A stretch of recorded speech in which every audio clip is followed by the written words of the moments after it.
ধর্ম শোন, ধর্ম টাকার সাথ ছড়িয়ে হিংসা যে বীজ রোপণ, দ্রৌপদীকে নগ্ন করে সিংহাসনে দুঃশাসন হলো মতিভ্রম, 500,000 উঠলো বুলি, বিক্রি হলো জ্ঞানের তলি, দিনের শেষে পণ্যশ্রম।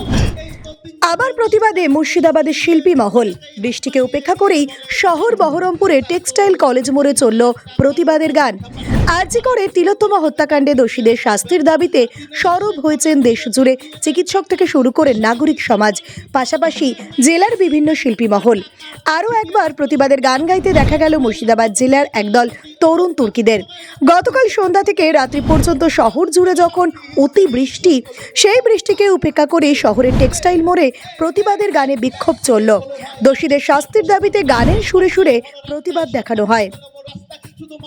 দেখুন, আরজিকর কাণ্ডর যেটা ঘটেছে কয়েক মাস আগে, তো সেই ঘটনার রেস তো আছে। সাথে শুধু আরজিকর বলে না, সার্বিক স্তরে প্রতিটি সমাজের প্রতিটি স্তরে নারীদের উন্নয়ন রক্ষা আর তার সাথে নারী সুরক্ষার যে দাবি, সেই দাবিতে আমরা আজকে সমাজের যে বহরমপুরের আমরা যে শিল্পী, সেটা জুনিয়র সিনিয়র সবাই মিলেই আমরা আজকে এখানে একসাথে আছি।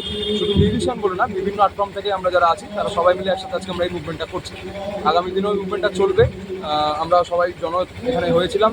প্রথমে উদ্বোধনের পর বিভিন্ন রকম সংশ্লিষ্ট বক্তব্য, যেগুলো সমাজের জন্য ভীষণ দরকারি, সেরকম কিছু যথাযথ আলোচনা, কিছু বক্তব্য সেরকম বিশিষ্ট ব্যক্তিবর্গ তারা তুলে ধরেছেন।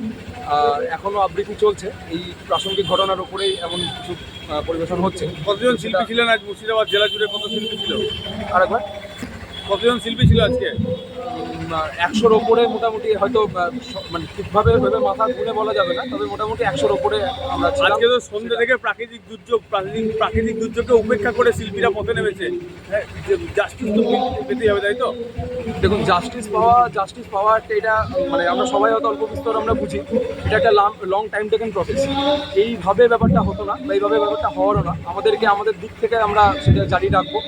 একদিনে ব্যাপারটা হওয়ার না, বা এরকম একটা দুটো মুভমেন্ট করে আজকে যবে থেকে হয়েছে ব্যাপারটা, সেই ঘটনাটা আমাদের মানে সবারই কাছে যবে থেকে পৌঁছেছে আজ অবধি এরকম মুভমেন্ট অনেক হচ্ছে। গোটা ভারতবর্ষ, গোটা বিশ্ব জুড়ে হচ্ছে।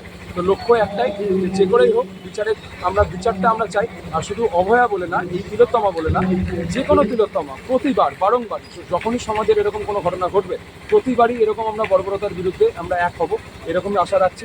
আর আমাদের ডাক, আমরা যারা প্রতিবাদী শিল্পী যারা আছি, ইন্ডিপেন্ডেন্ট শিল্পী যারা আছি, আমাদের মুর্শিদাবাদ থেকে, বহরমপুর থেকে, সিনিয়র জুনিয়র সবাই মিলে, শুধু মিউজিশিয়ান বলে না, বিভিন্ন প্ল্যাটফর্ম থেকে আমরা একসাথে সবাই মিলে লড়বো, এটাই আমাদের টার্গেট। কি নাম আপনার? আমার নাম স্বর্ণনীল কর্মকার। আপনি কি সঙ্গীত শিল্পী না? হ্যাঁ, আমি সঙ্গীত শিল্পী। আমার ব্যান্ড আছে, আমার ব্যান্ডের নাম হচ্ছে জোকার্স। আমি সেখানে প্লে করি। ব্যুরো রিপোর্ট, চেতনা নিউজ।